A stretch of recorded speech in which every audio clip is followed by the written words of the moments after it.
So, what do you do when you are taking your licensing exam and someone flatlines and you have to pause? You have to stop. You cannot finish your test because 911 has to be called. Let's go ahead and chit chat today, y'all. All right, y'all. Welcome back. My name is Dr. TK, licensed clinical psychologist and therapist, business mentor, and scale coach. And so I thought that I would give back for the month of May, Mental Health Awareness Month, by pouring into the clinician who has went through some devastation, some journey, especially around that licensing exam. And so in the state of California, we have to actually take two tests through the Board of Psychology. We have to take after 1,500 hours collected the EPPP. Then we have to take our stateside ethics exam, but of course it can change state by state. So I'm going to take you all the way back and then I'm going to lead up to what happened the day of my test. And so I had taken the test two times already. Okay. And I had what I realized later after the first time, serious test anxiety. It wasn't that I did not know the information. I was quizzed on with my friends. I knew all the information. When they spun it any kind of way, I was passing the practice test at home. But something happens when I go into a testing center where I also have to put on headphones and I start freaking out. So the first time I took it, I failed the test by 6 points. To me, that's equivalent to like 2 to 3 questions. Okay. So then I took it within that short period of time, paid the money right back to back, and it was not cheap. Okay. I took the second exam, like the second time, and I failed it by 3 points. And I'm just like, God, come help your girl out. You know what I'm saying? Like that was like one question. Okay. So I decided to take a longer study break, but my break was not necessarily to study more. It was really to build my confidence. So what I started doing was changing everything around me, because what I learned is that if you shift the way that you think, go figure CBT, that you will change the way that you feel and then you will change the way that you respond, right? So I started changing my alarm clock name on my phone to congrats, you already passed the test, meaning I spoke it into existence. I put a flyer on my wall in my bedroom. As soon as I woke up, I would see it walking into the bathroom that said, congratulations, you passed your test, right? And so I also started to prepare for learning differently. And so up to that point, I was a very visual learner.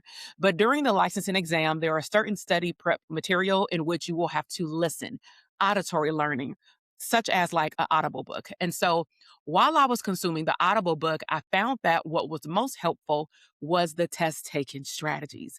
And so her name was Sharon Jablon. If you are studying for the exam, you probably know who I'm talking about back in the day. So I listened to her voice. She was super calm, but not monotone. And one of the things that she really talked about was you can overstudy. So I want you to start preparing for the day before your exam, which means that I don't want you to study on the day of your exam. I want you to get out the house. I want you to do something that's fun, that's lighthearted, and all the things. So I decided to actually get out of my home. I, with some friends, went and rented some bikes at Santa Monica Pier, got on the bike, rode it down to Venice Beach, grabbed some food, locked up the bike, then got back on the bike and rode it back to Santa Monica Pier. My friends were like, hey, don't you have to take this serious test? You've been talking about this test, et cetera. Because I didn't tell a lot of people that I was taking the test again. Because at that point, I was so I no longer wanted to tell people that I did not pass. And so I said, you know what? I can't disappoint anybody. Even though I believe I'm going to pass, I am going to pass. I do not just want to have to explain, right? Because also people that are not within our field only sees that we go to school, that we graduated, and they just don't understand why this last hurdle is a big deal. If I was able to do my dissertation and graduate and get my bachelor's, master's, and doctoral degree. So nevertheless, I had a cool, chill, relaxing day. So some of the things that I had tried prior is I said, okay, I had taken the first exam in the morning, so let me try to take it in the evening. Bad idea, because I am a morning person by nature. So I said, I'm going to go back to my regular time and I'm going to get there a couple of minutes early and I'm going to focus on my visualization. I've already passed. And so I was so doggone confident that I didn't even know who was walking into this room. So I asked for some scratch sheets of paper so I can, list out my thoughts. I asked for the headphones because I need to block out stimulation. And I sat down and it was time to go. So Within about 6 minutes, because I was on question number 4. And the reason why I was so amped up and I was moving so fast, okay, is because I realized that a lot of my testing material just so happened to be on my test. And I'm like, game time, game time. So through the headphones, I hear somebody sound like they snoring. And I'm like, I know we got different variations of people in here taking tests for different reasons to get into grad school, to go to law school, MCAT, medical school, all these things. And so I'm like, I know somebody did not fall asleep in the first like 7-10 minutes. So I lifted up my headphones because I tried to ignore it, but it got louder and louder. And that's when I realized, because we are in cubicles, I realized that the sound sounded very familiar to me. And the reason it was familiar, because I used to date a guy when I was in college, and I remember he did not tell me that he had a seizure disorder. So we're on my mom's couch. We had watched movies, fell asleep on the couch, and then he starts seizing in the middle of the evening in his sleep and did not realize that he had a seizure because he ended up falling asleep on my couch. And I told my mom, but he would not wake up out of it. I didn't know what to do. And so when he woke up, I realized he told me he had a seizure disorder and he was not taking his medications as he was supposed to. That's a whole other story. But I'm saying that because I recognize that it was not snoring, it was something else. So you can tell a lot of us had the same vibe, and we got up really quickly. Somebody said, call 911. We ran over there, but we didn't get too close because he needed to get air. It was an older gentleman, and he literally started seizing in his seat, and then he fell to the ground. So they called 911. Paramedics are on their way.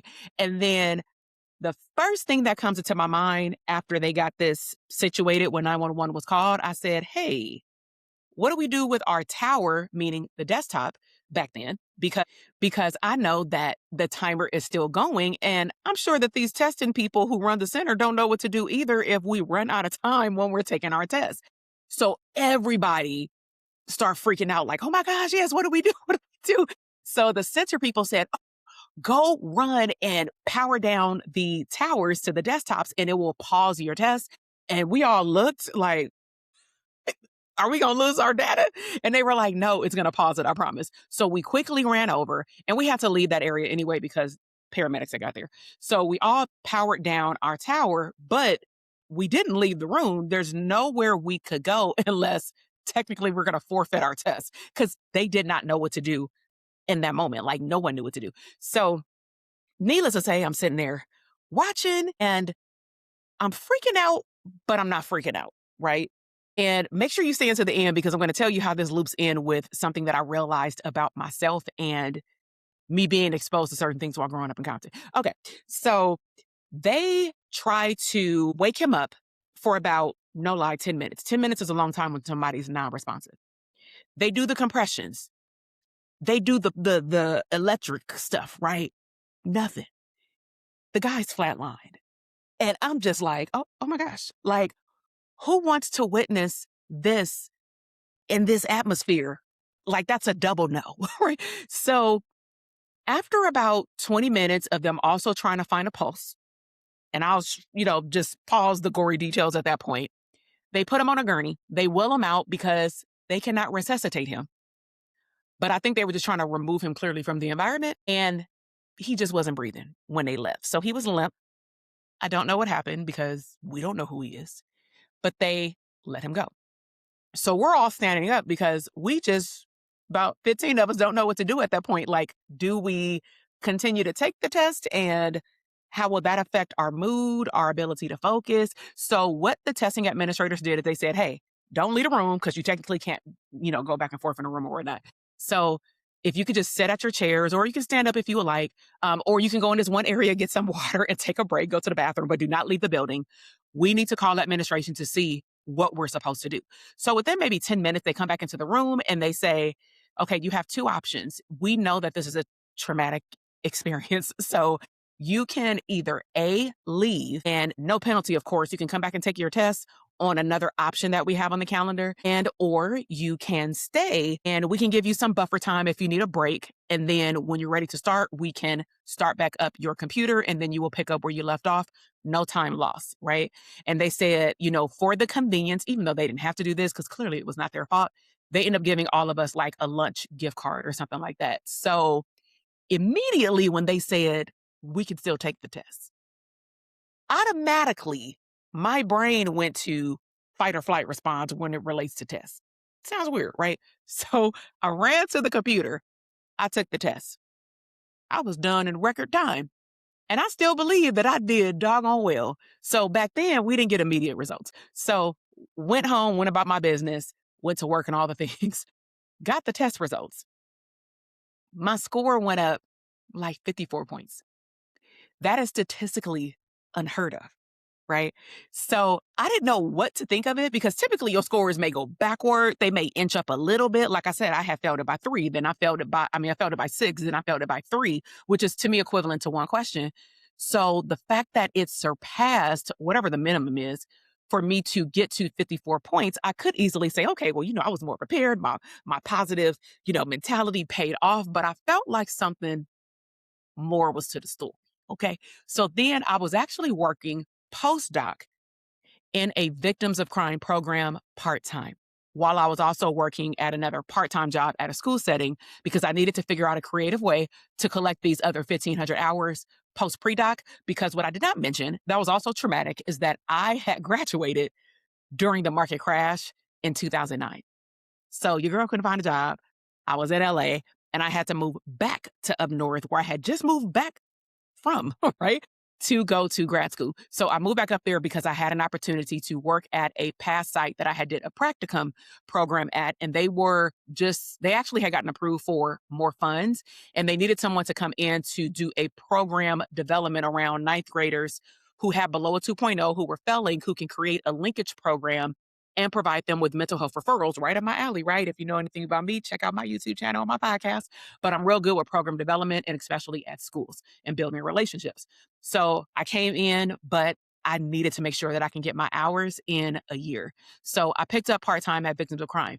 So I have a very good, I'm going to say a mix of supervision at the time. One of my supervisors, I had 2 supervisors at the school site. One of them was very administration oriented. She was very much object relations oriented as well, psychodynamic, because that's what that site was about. But she was focused on administration because she was the overseer of the program. But then I also had another hour of supervision where it was straight up psychodynamic around the kids that I was seeing, et cetera.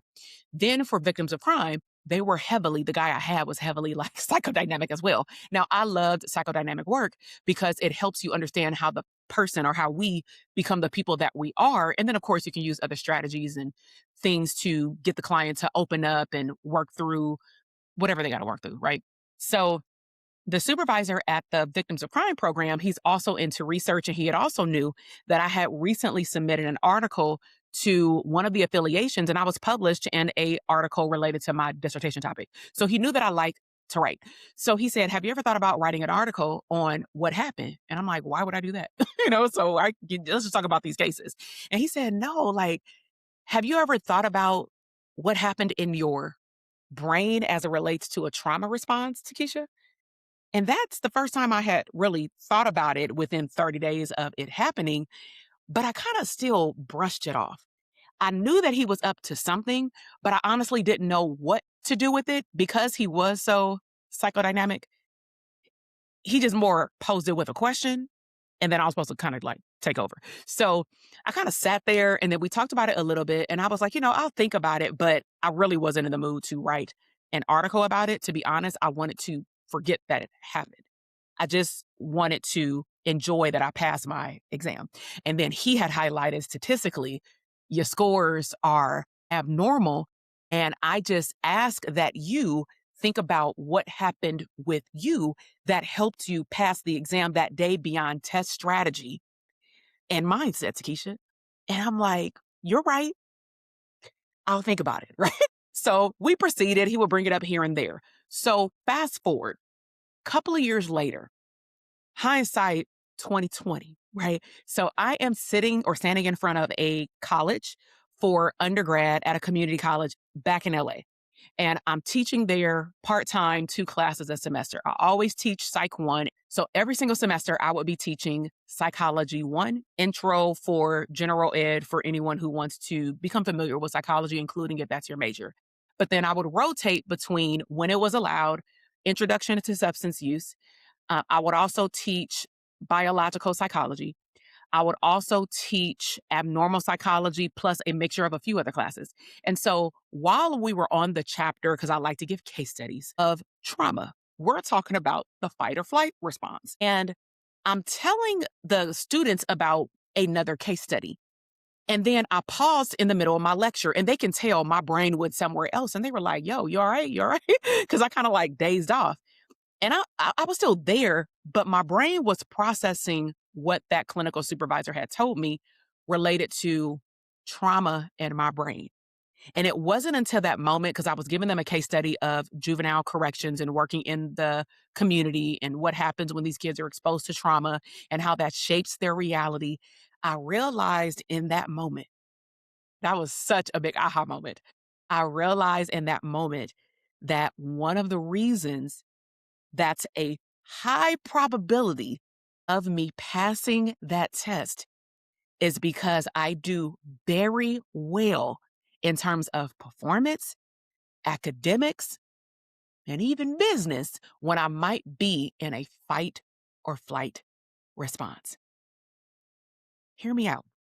I've been exposed to a lot of things as a child that I always make the joke when I do trauma informed care, because I do a lot of examples of what I was exposed to growing up in the 80s and 90s in certain areas, just so that the attendees in a workshop doesn't have to give their traumatic experiences. And of course, I won't go deep, but I give them like categories like, hey, does this sound familiar?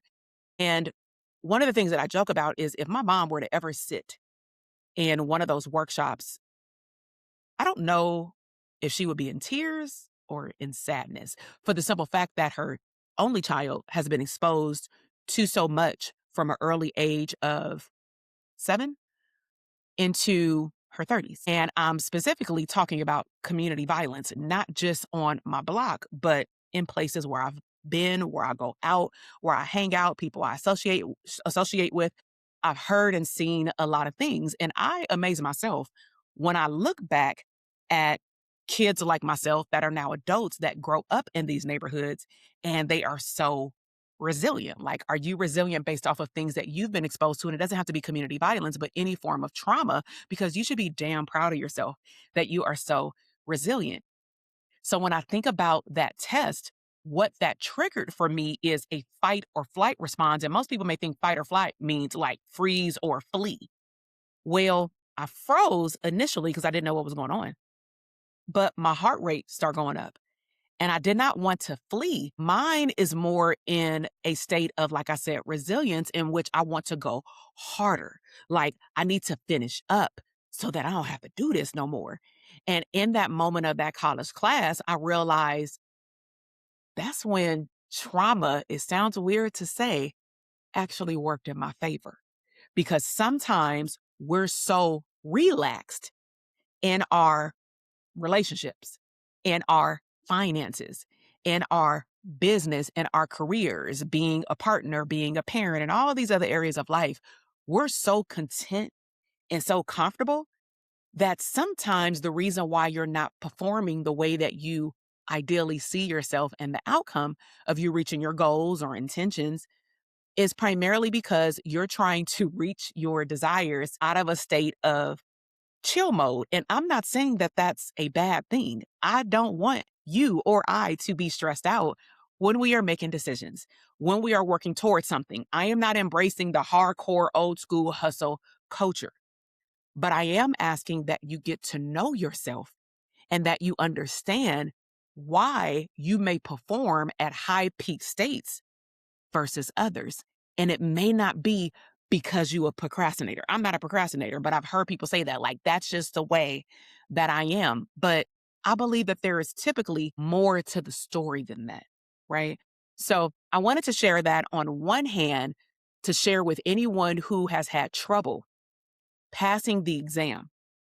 I really wanted you to hear the confidence booster that I gave in the beginning and in the middle about the thing that I adopted that I feel like worked for me in my test anxiety, because I knew that I knew the information.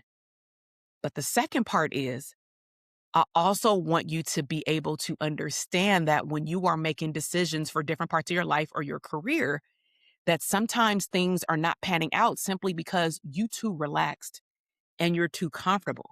You are not even willing to make yourself uncomfortable, which is why for my entrepreneur therapists and entrepreneurs and service providers, this is why the stream of income ain't popping because you're trying to take the same tone of calmness that you have in one stream of income that you've been doing for 15 to 20 years, and you're trying to apply it to something that's brand new. Think about it. Anytime you did a class that was brand new in college, you probably had a little slight version of anxiety unless it was a professor that you already had or somebody ran down what the professor in the class was going to be like that decreased however you felt that made you feel uncomfortable. But if it's a new situation, you're looking at the syllabus, you're looking at the hours you need to collect for licensure, you are probably internally freaking out until you start showing up differently. And you become the person who has the hours, who has the exam passed, who has the license, who has their CEs, who has the successful private practice, who has the streams of income. But in order to go to the next level, there will be a level of uncomfort, discomfort. Okay.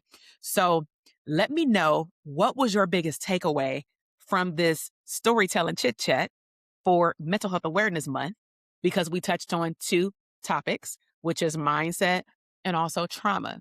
I would love to hear from you. Let me know if you have any other questions related to the situation at hand and subscribe to the podcast and the YouTube channel. I would love to have you back. There are a lot more business chit chat, streams of income, and playlists on the YouTube in terms of masterclasses to help you create and design an abundant business that works around your life and not the other way around. All right. I'll talk to you in the next one. Bye.